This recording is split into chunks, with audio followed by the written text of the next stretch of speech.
Bonjour, chers élèves ingénieurs.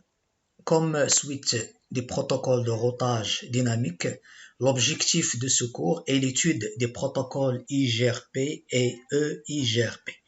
En fait, IGRP est également un protocole à vecteur de distance comme le protocole RIP qu'on a vu, c'est-à-dire qu'il y a un envoi périodique des tables de routage entre les routeurs voisins selon une période bien déterminée.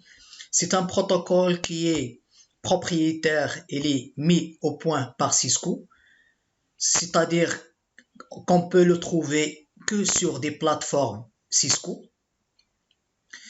En plus, on peut configurer le protocole IGRP seulement si on a l'ensemble des routeurs et de type Cisco. L'envoi de mise à jour, elle est fait par défaut toutes les 90 secondes, alors que dans RIP, on a vu qu'elle est fait toutes les 30 secondes. Elle peut fonctionner sur des réseaux de grand diamètre par rapport à RIP. Donc, ça veut dire qu'il n'y a pas une limitation sur la métrique comme RIP. Si vous rappelez, la métrique dans RIP a une valeur maximale qui ne peut pas dépasser 15, parce que au-delà de 15, le réseau il est considéré inaccessible.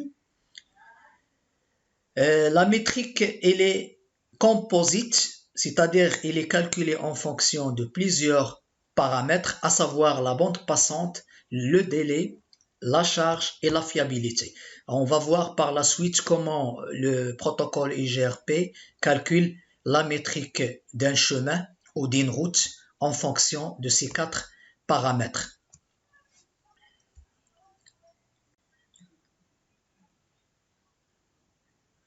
Alors, ce slide permettra par la suite d'expliquer le calcul de la métrique par le protocole IGRP. Donc, comme on avait dans le slide précédent, cette métrique, elle est composite, c'est-à-dire elle est calculée en fonction de 4 paramètres, à savoir la bande passante, le délai, la charge et la fiabilité. Alors, la bande passante, ça signifie tout simplement la vitesse de la liaison. Donc, si nous avons deux chemins, donc IGRP, il va privilégier toujours le chemin qui a la plus grande bande passante. Alors, le délai, ça signifie la durée de déplacement ou le temps de déplacement d'un paquet sur une liaison. Donc, le chemin dont le délai est le plus court est privilégié par le protocole IGRP par rapport à d'autres chemins.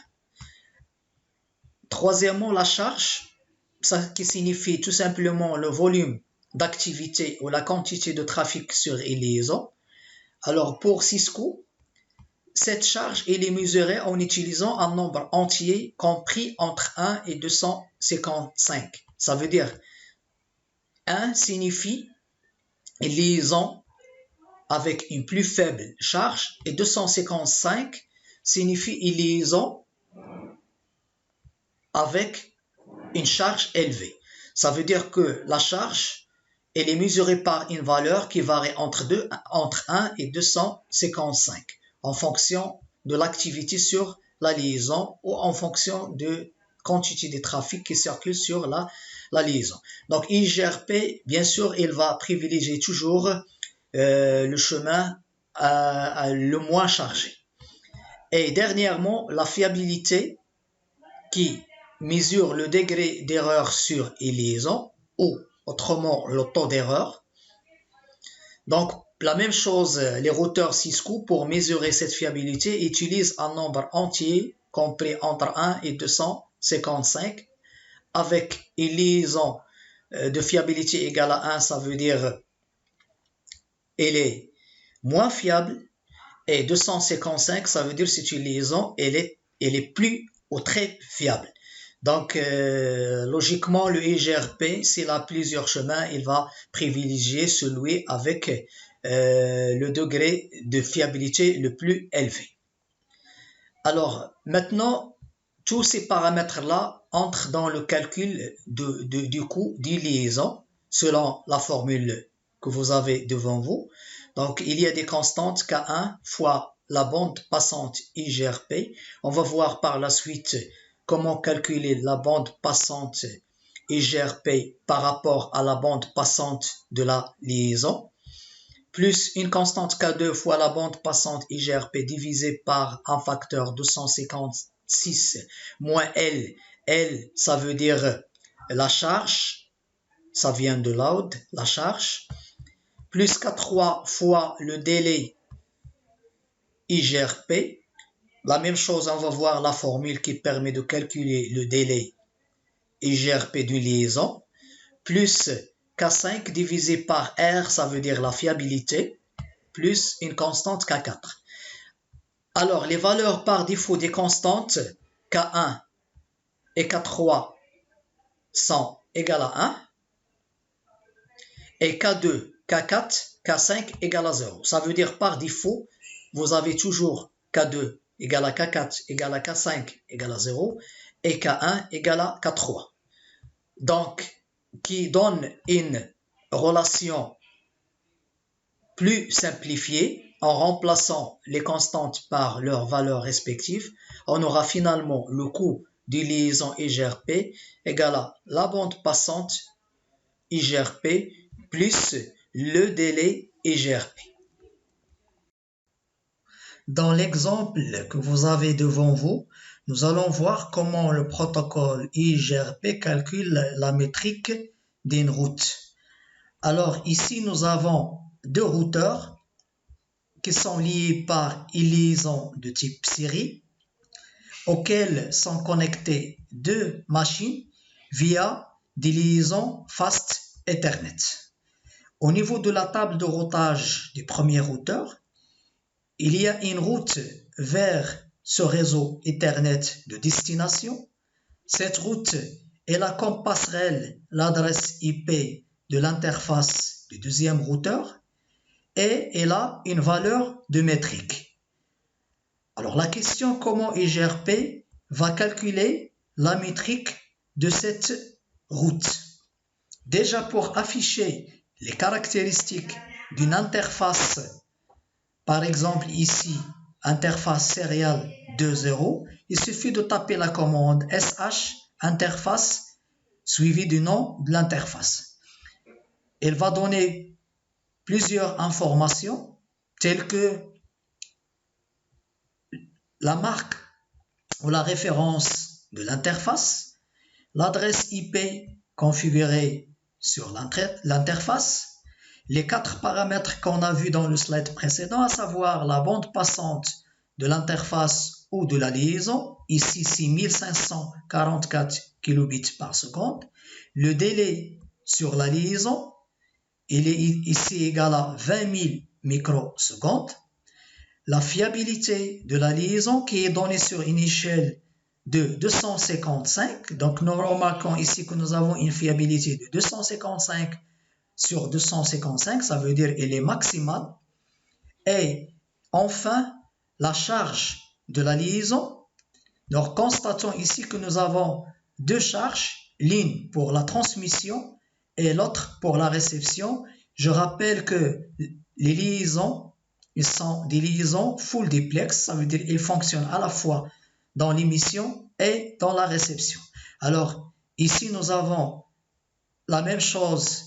La valeur de la charge, elle est donnée sur une échelle de 255. Donc ici, nous avons une valeur de 1 dans les deux sens. Ça veut dire que la liaison, elle est non chargée.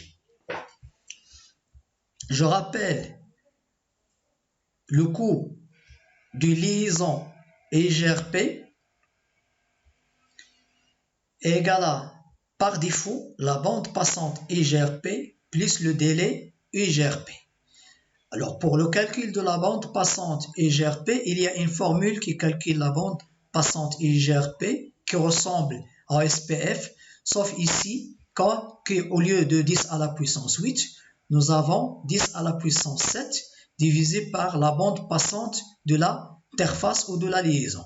Dans l'exemple, pour calculer la bande passante IGRP de cette liaison, il suffit de diviser 10 à la puissance 7 sur 1544 kilobits par seconde.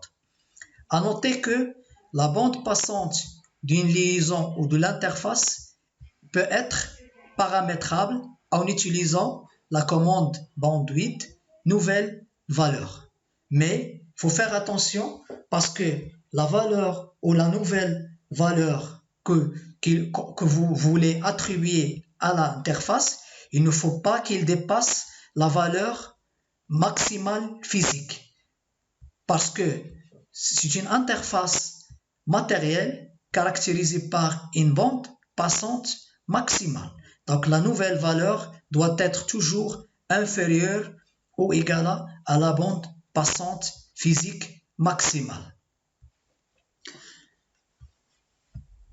Alors maintenant, nous allons passer à la formule qui calcule le délai d'une liaison.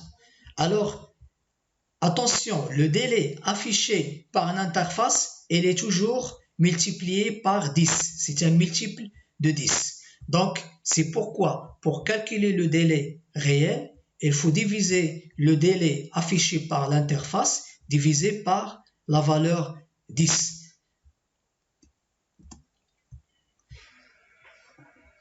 La même chose, la valeur des délais, elle peut être paramétrée, elle peut être modifiée en utilisant cette fois-ci la commande délai nouvelle valeur. La fiabilité de l'interface, sa valeur va de 1 à 255. Donc 1, ça veut dire une fiabilité minimale, 255 fiabilité maximale. La même chose, la charge, il va de 1 jusqu'à 255. 1, charge minimale, 255, charge maximale. Dans tous les cas, ces deux derniers paramètres ne sont pas utilisés par défaut pour le calcul de coût d'une liaison. Alors, je veux ajouter quelque chose. Alors, parfois, l'administrateur il est amené à changer la bande passante et le délai d'une interface pour forcer un autre chemin par rapport à un autre.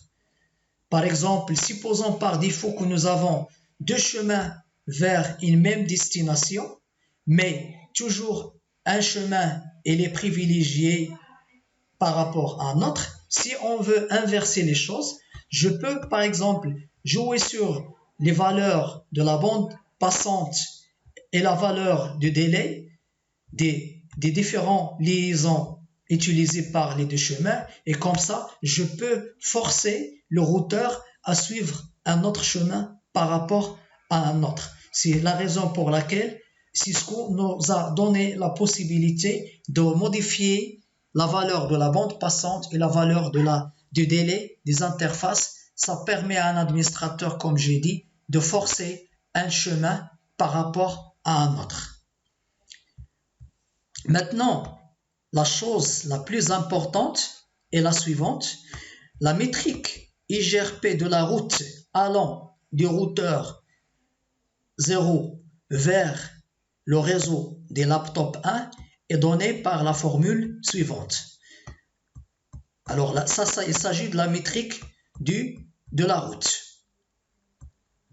entière. C'est 10 à la puissance 7 divisé par la bande passante minimale.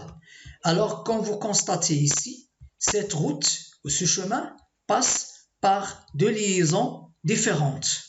Une liaison sérielle et une liaison fast Ethernet. Alors, quelle bande passante on va utiliser pour calculer la bande passante IGRP? Est-ce qu'on va utiliser la bande passante de cette liaison ou la bande passante de cette liaison fast Ethernet? Alors, IGRP dans ce cas utilise la bande passante minimum. C'est-à-dire, supposons la bande passante de cette interface est 1544 kilobits et la bande passante de l'interface fast Ethernet, c'est connu, c'est 100 mégabits par seconde.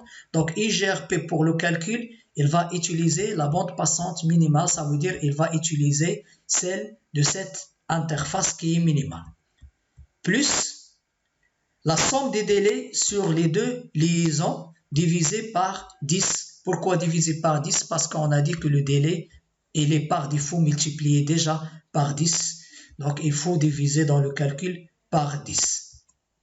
Avec la somme des délais, c'est le délai sur la liaison FA00 et plus le délai sur l'interface sériale de 0. Donc, si on veut dire pour le délai, on n'a pas de problème parce qu'on fait une sommation de tous les délais sur le chemin. Mais pour la bande passante, attention, on ne fait pas une sommation de la bande passante des différentes liaisons, mais IGRP choisit la bande passante minimale pour le calcul. Ce slide permet de présenter les différents compteurs utilisés par le processus IGRP. Commençons par le compteur de mise à jour périodique dont sa valeur par défaut est de 90 secondes. Si vous remarquez, la valeur de IGRP est 3 fois celle de RIP qui est 30 secondes par défaut. Le rôle de ce compteur, c'est qu'il permet à un routeur de synchroniser l'envoi périodique de sa table de routage à ses voisins. Autrement dit, un routeur exécutant IGRP envoie sa table de routage périodiquement à ses voisins toutes les 90 secondes. Le deuxième compteur est le compteur de temporisation. Sa valeur par défaut est 3 fois celle de mise à jour, c'est-à-dire 270 secondes. Pour RIP, on a vu la valeur du compteur de temporisation, c'était 180 secondes. Alors, la fonction de ce compteur de temporisation, c'est qu'il permet à un routeur de marquer un réseau inaccessible dans la table de routage s'il n'est pas actualisé au bout de 270 secondes. D'accord? Donc, il ne sera pas effacé, mais il sera marqué comme étant un réseau inaccessible. Quand ce réseau inaccessible sera effacé, lorsque n'est pas actualisé au bout de 630 secondes, ce qu'on appelle le compteur d'annulation. Ça veut dire une route sera effacée définitivement de la table de routage pour libérer les ressources mémoire lorsqu'il n'est pas actualisé 7 fois le compteur de mise à jour, c'est-à-dire au bout de 630 secondes. Alors, passons maintenant à la configuration pratique du protocole IGRP sur les routeurs. Alors, comme vous constatez, il n'y a pas grande différence entre la configuration du protocole RIP et celle du protocole IGRP. La différence, c'est que dans le cas de IGRP, il faut déclarer le numéro du système autonome dans lequel il est exécuté le processus IGRP. Alors, comme vous savez, le protocole IGRP est un protocole de la famille IGP, ça veut dire il est exécuté à l'intérieur d'un système autonome. Alors, pour que les deux routeurs A et B puissent échanger les informations et les tables de routage, il faut supposer qu'il appartient au même système autonome. C'est pourquoi, ici dans l'exemple, on a mis le même numéro de système autonome. Le choix de ce numéro, il est facultatif, donc il suffit de mettre le même numéro. Par la suite, on doit déclarer pour chaque routeur les préfixes réseau ou sous-réseau, c'est-à-dire chaque routeur, il va déclarer les réseaux auxquels il est directement connecté. Par exemple, pour le routeur A, il a déclaré de réseau parce que il a une interface qui est directement connectée au réseau 192.168.1.0 et il a déclaré également le deuxième réseau ou sous-réseau parce qu'il a une interface qui est directement connectée à 192.168.2.0. pour une petite comparaison entre le protocole de routage IGRP et le protocole RIP, déjà la métrique dans le protocole IGRP est exprimée par défaut en fonction de la bande passante et en fonction du délai. Donc, les deux critères sont assez pertinents par rapport aux critères utilisés par RIP, qui est le nombre de routeurs traversés. Deuxième différence, c'est que IGRP n'est pas soumis au nombre de sauts au nombre de routeurs traversés. Par contre, dans le cas de RIP, on a déjà vu que la métrique maximale d'un chemin ne peut pas dépasser la valeur de 15. C'est pourquoi on a dit que RIP il ne peut être utilisé que dans des réseaux de petite taille. Par contre, IGRP, il peut être utilisé dans des réseaux de taille relativement moyenne parce qu'il n'y a pas une limitation par rapport au nombre de routeurs utilisés. Une autre fonction très importante pour IGRP, c'est qu'il peut supporter le partage de charges à métrique égale par défaut, comme dans le cas de RIP, c'est-à-dire un routeur, il peut installer plusieurs chemins vers la même destination et qui ont la même métrique, mais la fonction supplémentaire de IGRP, c'est que on peut également avoir pour une destination deux chemins, même s'ils n'ont pas la même métrique. Mais cela ne peut être réalisé que par configuration. Il n'est pas pris par défaut directement. Par contre, RIP, il ne peut partager que la charge que pour des routes amétriques égales seulement. La limitation de IGRP, c'est que c'est un protocole classful, ça veut dire qu'il ne peut être utilisé que dans un environnement adressé en classe ou en sous-réseau, à condition que tous les sous-réseaux doivent avoir la même longueur de masque. Donc, IGRP, si on veut dire, ne peut pas supporter VLSM, ça veut dire des sous-réseaux avec longueur de masque différentes. Et également, on ne peut pas configurer le CIDR, ça veut dire on ne peut pas configurer un résumé de réseau.